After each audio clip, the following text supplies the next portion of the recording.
नमस्कार दोस्तों, welcome to my YouTube channel. आशा करते हैं इस कोविड सिचुएशन में आप लोग बेहतर होंगे और आपकी फैमिली भी सेफ तरीक़ा से रह रही होगी और जो हमारे देश के गवर्नमेंट ऑफ इंडिया का गाइडलाइंस है उसको फॉलो करते हुए आप लोग जी रहे होंगे। आज हम अपने यूट्यूब चैनल के लिए एक नया वीडियो रिकॉर्ड करने जा रहे हैं। ये जो हमारा नया वीडियो है उसका यहाँ हेडलाइन आप देख सकते हो, नेशनल रिक्रूटमेंट एजेंसी नाम है। अब मैं आपको बताता हूँ ये नेशनल रिक्रूटमेंट एजेंसी है क्या। जैसा कि आप सभी लोग जानते हैं, जब हमारे देश में वर्ष 2020 का बजट पेश किया गया था, इस वर्ष हमारे देश की जो वित्त मंत्री है श्रीमती निर्मला सीतारमण जी ने बताया था हमारे देश में एक कॉमन प्लेटफॉर्म होने वाला है जिसके माध्यम से गवर्नमेंट एजेंसीज जो भी गवर्नमेंट वैकेंसीज जारी होंगे वो एजेंसीज वहाँ से हायर करेगी। तो उसी का जो एक खाका है जो हमारे कैबिनेट में पास हो चुका है, आज हम लोग अपने इस वीडियो में उसी के बारे में बात करेंगे। पहले मैं आपको बताता हूँ अभी मौजूदा व्यवस्था क्या है। जी, अभी मौजूदा व्यवस्था ये है, सरकार के किसी डिपार्टमेंट में कुछ नंबर ऑफ ओपनिंग्स की ज़रूरत होती है, मतलब जो ह्यूमन रिसोर्स है उसकी आवश्यकता है। उसके लिए अलग अलग जो बड़ी बड़ी संस्थाएं हैं उन्होंने अपना बोर्ड बना रखा है, जैसे स्टाफ सिलेक्शन कमीशन या रेलवे रिक्रूटमेंट बोर्ड। इस तरह का अनेक IBPS आप काफ़ी सारे नाम को सुने होंगे, या अलग अलग स्टेट में अलग अलग है। आज जो हम आपको बताने जा रहे हैं ये तो मौजूदा व्यवस्था थी। उदाहरण के लिए आप ऐसे समझे, रेलवे को ट्रैकमैन या जूनियर इंजीनियर या सेक्शन इंजीनियर की 10,000 पदों की रिक्ति हैं, उनके पास ओपनिंग्स है। तो वो क्या करते थे, RRB को अपना नोटिफिकेशन देते थे जो हमें इतना लोग चाहिए, हम उनका ये ग्रेड पे होगा, मतलब जो भी टर्म एंड कंडीशन है उनके एम्प्लॉयमेंट का वो बताते थे। और RRB एग्जाम लेती थी और वो बंदे जॉब में चले जाते थे, एम्प्लॉयमेंट में आ जाते थे रेलवे के। अब जो दोस्तों एक काफ़ी बड़ा बदलाव आया है इसमें, आप इसको अगर समझे तो आप जो देखते थे, अगर आप इसको स्पष्ट भाषा में समझे, पहले आप देखते थे आपको अक्सर, आप सपोज बिहार से दिल्ली आ रहे हैं ट्रेन में, तो लखनऊ में ट्रेन रुक गई तो आप देखते होंगे अचानक सा ट्रेन में काफ़ी भीड़ बढ़ जाता था। क्या होता था तो पता लगता था आज रेलवे का एग्जाम है। अब आज जो मैं आपको ये व्यवस्था बताऊंगा इसमें ये सब कुछ खत्म हो जाएगा और देश के युवाओं का पैसा बचेगा, समय बचेगा। तो आइए हम शुरू करते हैं। अपने वीडियो में मैंने कुछ पोस्टर कलेक्ट किया है जिसके माध्यम से मैं आपको समझाना चाहूँगा जो अभी क्या होता है। जी हाँ दोस्तों, ये देखो आप, मैंने यहाँ मेंशन कर रखा है नेशनल रिक्रूटमेंट एजेंसी। जैसा कि आप सभी लोग जानते हैं, इस नाम का मीनिंग आप समझ चुके होंगे। राष्ट्रीय स्तर पे जो भी वैकेंसी जाएंगी उनके लिए एक एजेंसी का निर्माण किया जाएगा। जैसा कि मैंने आपको ऑलरेडी बताया, अभी के मौजूदा व्यवस्था में सबसे बड़ी एजेंसी में से एक SSC, जिनका काम होता है जो भी गवर्नमेंट की जनरल डिपार्टमेंट है, सपोज 36 के आसपास, उनके लिए वैकेंसीज फुल करती है।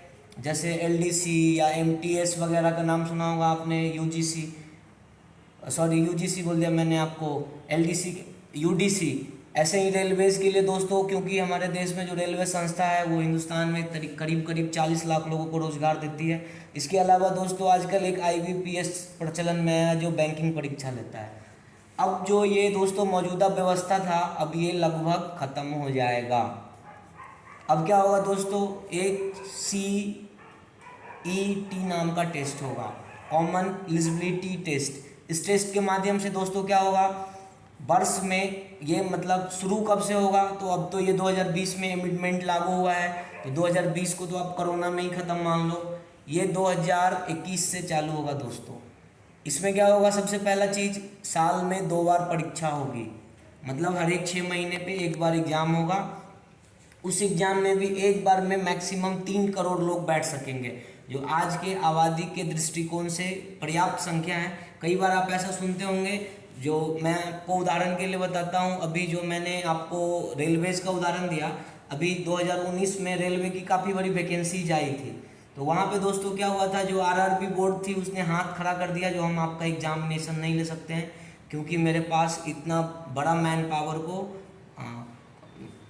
एग्ज़ाम कंडक्ट करने की क्षमता नहीं है, तो वो प्राइवेट एजेंसीज़ को दे दिया गया। उसके तहत दोस्तों यहाँ पे उस बात को मेंशन किया गया, ये साल में 2 बार परीक्षा होगा और एक बार के परीक्षा में 3 करोड़ लोग सम्मिलित हो सकेंगे। इसके अलावा दोस्तों यहाँ देखो मैंने मेंशन किया ईच डिस्ट्रिक्ट सेंटर। अभी जो वर्तमान व्यवस्था है दोस्तों, उसमें क्या होता है, आमतौर पे किसी भी राज्य के प्रमुख शहर में परीक्षा होता है। उदाहरण के लिए कोई उत्तर प्रदेश का आदमी है, उसे कई बार परीक्षा देने के लिए छत्तीसगढ़ जाना पड़ता है। कोई आदमी गुजरात का, उसे महाराष्ट्र जाना पड़ता है। जो तमिलनाडु का, उसको कर्नाटक जाना पड़ता है। इसके माध्यम से ऐसा प्रक्रिया खत्म हो जाएगा। ये जो आप देख रहे हैं ईच डिस्ट्रिक्ट सेंटर, यहाँ करीब करीब 1000 डिस्ट्रिक्ट है भी नहीं, लेकिन 1000 डिस्ट्रिक्ट के आसपास सेंटर बनाए जाएंगे। इसके अलावा दोस्तों मैंने यहाँ मेंशन किया है 12 लैंग्वेज। आप सभी लोग जानते हैं हिंदुस्तान में हमारा 8वीं अनुसूची में काफ़ी सारा भाषा है, जैसे असमिया, मलयालम, हिंदी, इंग्लिश, उर्दू, बंगाली, पंजाबी, कन्नड़, तमिल, तेलुगु, ऐसे अनेकों भाषाएं। उसमें से जो 12 प्रमुख पढ़ाई के संदर्भ में है, इस 12 विषयों में परीक्षा का प्रश्न पत्र उपलब्ध होगा। दोस्तों सबसे बड़ी बात जो ये है, ये जो आप कॉमन एलिजिबिलिटी टेस्ट पास करोगे, ये 1 टाइम पास करने के बाद 3 ईयर का वैलिडिटी होगा। अब आपका मन में ये सवाल होगा 3 ईयर ही क्यों? क्योंकि दोस्तों पढ़ाई कंटिन्यूसली का चीज़ है। अगर आप इसको बरकरार रहेंगे तभी आपका नॉलेज बरकरार रहता है, नहीं तो आप भूल जाते हैं। अब आगे है दोस्तों सिलेबस। इसका सिलेबस अभी डिस्क्लोज नहीं किया गया है। वो इसलिए नहीं किया गया है क्योंकि अभी के मौजूदा व्यवस्था में, जैसा कि आप जानते हैं, अगर आप रेलवेज का एक प्रिपरेशन करते हो तो चूँकि वो टेक्निकल है तो वहाँ जीके जीएस ज़्यादा होता है। अगर आप बैंकिंग का तैयारी करते हो तो बैंकिंग एग्जामिनेशंस में आपको जो नंबर ऑफ क्वेश्चंस ज़्यादा दिखाई देते हैं वो क्वेश्चंस होते हैं दोस्तों इंग्लिश से संबंधित। इसके अलावा जो दोस्तों एसएससी होता है वहाँ मैथमेटिक्स का ज़्यादा प्रभाव है। तो मेरे हिसाब से कुछ ऐसा होगा, ये सपोज ये जो तीनों मैंने आपको बताया सिलेबस का संक्षिप्त रूप, उसका कुछ कुछ हिस्सा को ले लिया जाएगा और एक कॉमन प्लेटफॉर्म तैयार कर दिया जाएगा जिसको सभी लोग पास करें। अब दोस्तों ये जो एग्ज़ाम है कॉमन एलिजिबिलिटी टेस्ट, ये 3 स्टैंडर्ड पे होगा, 10th, 12th और ग्रेजुएशन। अब पूछो आप कैसे, क्यों? तो मैं आपको बताता हूँ। ये जो 10th है, ये 10th इसलिए क्योंकि सपोज किसी को 4th ग्रेड का एम्प्लॉय बनना है। अब वो ग्रेजुएशन के लेवल में तो ये एग्ज़ाम देगा नहीं। अगर देगा तो बाद में अगर उसे कुछ बेहतर नौकरी हो जाता तो वो उसको छोड़ देगा, इस तरह से। अब मैं आपको थोड़ा सा ये डिस्क्राइब करने की कोशिश करता हूँ, इसके बाद इसका पॉजिटिव और निगेटिव इम्पैक्ट बताऊँगा।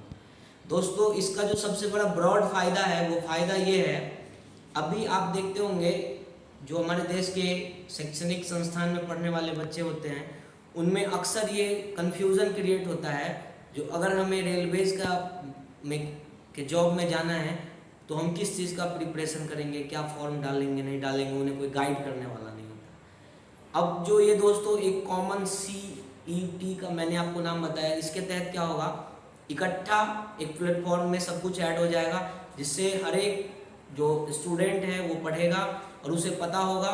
और इसका दोस्तों जो सबसे बड़ा फ़ायदा है वो फ़ायदा ये है, आज हमारे देश में जो भी मौजूदा परीक्षा व्यवस्था है नौकरी के लिए सरकारी क्षेत्र में, वहाँ पे Tier 1 के एग्ज़ाम होते हैं, मतलब प्री एग्ज़ाम होते हैं। इसके बाद दोस्तों प्री खत्म हो जाएगा।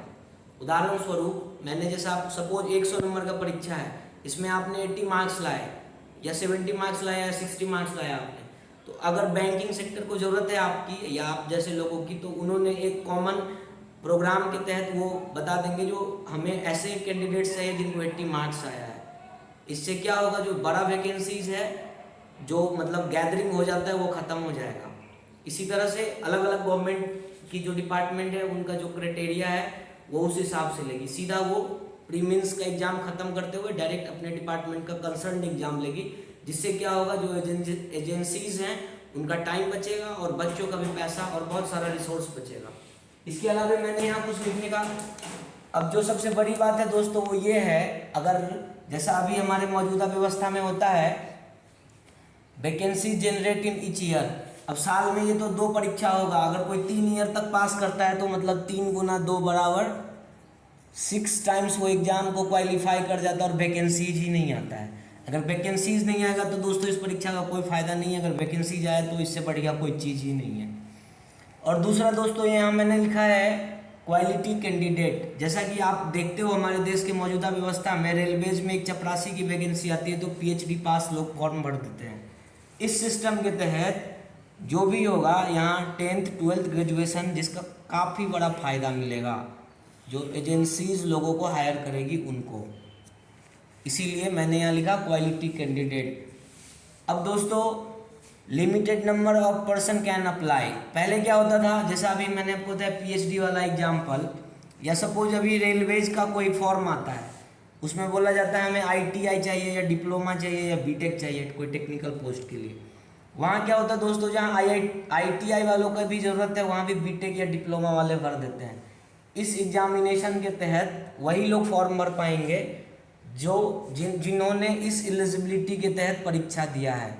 आइदर वो आईटीआई जो 10+2 के इक्विवेलेंट होता है, या डिप्लोमा कहीं कहीं से 10+3 भी कहते हैं, और बीटेक जो ग्रेजुएशन में कवर हो जाएगा।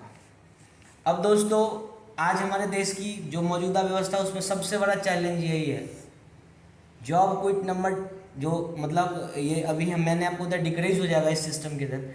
अभी मैं आपको उदाहरण के लिए कुछ डाटा बताता हूँ।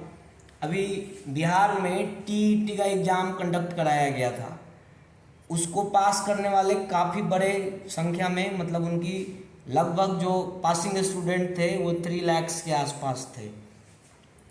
अब उसमें से सरकार ने सभी को तो बहाल नहीं किया, उसमें से करीब करीब मैं आपको पटना शहर का आंकड़ा बता रहा हूँ क्योंकि बिहार सरकार के शिक्षा विभाग ने ये डाटा बताया।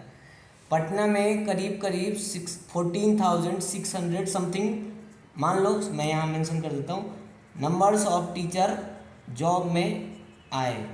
इसमें से दोस्तों 30% लोगों ने जॉब क्विट कर दिया। क्यों? क्योंकि उन्हें उनके हिसाब की जॉब मिली ही नहीं। अब इस प्रोग्राम के तहत क्या हुआ दोस्तों, अगर आप 10th पास हो तो आपको वही जॉब मिलेगा जिसके लिए आप प्रयासरत हो। सपोज कोई एक स्टूडेंट होता है, उसका पहले से इंटरेस्ट होता है जो हमें रेलवेज में जाना है या बैंकिंग में जाना है, उसके तहत यहाँ जो number of job quit number decrease कर जाएगा। अब मैं आपको इसका कुछ रफली आइडिया बताता हूँ, इस परीक्षा का मुख्य फ़ायदा क्या है और नुकसान क्या है। ये परीक्षा जब साल में 2 बार कंडक्ट कराई जाएगी, मतलब 6 करोड़ लोग एक साल में बैठेंगे, हर एक स्टूडेंट को उनके शहर में एग्ज़ाम देने का मौका दिया जाएगा, अगर नहीं तो अगल बगल के शहर में। इससे विद्यार्थियों को यह फ़ायदा होगा, साल में जैसे वो 10 फॉर्म भरते थे, उस 10 फॉर्म भरने की उनको आवश्यकता नहीं होगी। उनका जो यातायात में पैसा खर्चा होता था या रेलवे में लोग ट्रेन की व्यवस्था कराती थी सरकारें, उनकी आवश्यकताएँ नहीं होंगी। इसके साथ साथ जो गवर्नमेंट एजेंसीज जिनको मैन पावर की ज़रूरत होती थी, उन्हें भी एक इजी प्लेटफॉर्म पे लिमिटेड नंबर ऑफ स्टूडेंट्स का एग्ज़ाम कंडक्ट कराने का मौका मिलेगा। और जो हमारे देश में परीक्षा वाले प्रक्रिया में गवर्नमेंट एजेंसीज की जो बड़ी टाइम की खपत होती थी उसका बचत होगा। आशा करते हैं आपको हमारा वीडियो अच्छा लगा होगा। अगर आपको इसमें से कुछ समझ में ना आए तो आप हमसे कमेंट के रूप में ज़रूर पूछें, और मैं अक्सर जो भी हमारी देश की सरकारी व्यवस्था से जुड़ा हुआ कोई चीज़ होगा मैं आप तक लेकर आऊँगा और आपको बताने की कोशिश करूँगा अपने यूट्यूब चैनल के माध्यम से। आप हमारे चैनल को ज़रूर देखें, हमारे वीडियोस को लाइक करें और हमारे चैनल को अधिक से अधिक सब्सक्राइब करें और बेल आइकन प्रेस करें ताकि हमारा जो भी अपडेटेड वीडियो आए वो आप तक पहुँचे। थैंक यू, क्योंकि आपने अपना कीमती समय हमें दिया है।